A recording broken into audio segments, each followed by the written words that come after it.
Hello, my name is Anushka Arora. I am currently pursuing LL.M in General Legal Studies from Jindal Global Law School. For the purposes of entrance, I gave both CLAT PG and LSAT-India exam. In CLAT PG, I secured a rank of 891, All India rank, and in LSAT exam, I secured a percentile of 87.97. Through the means of both these exams, I have received a 50% scholarship on my tuition fee.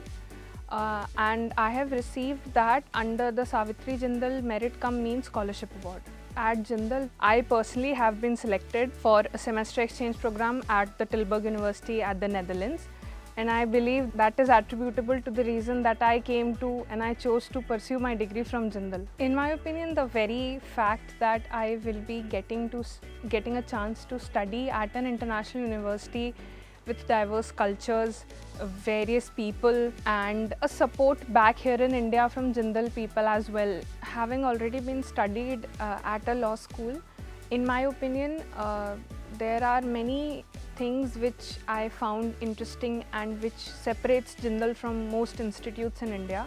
The first one is the library as well as the infrastructural facilities that are provided to the students, and the faculties, the administration staff, they are also all very friendly and very cooperative. So it feels like a second home.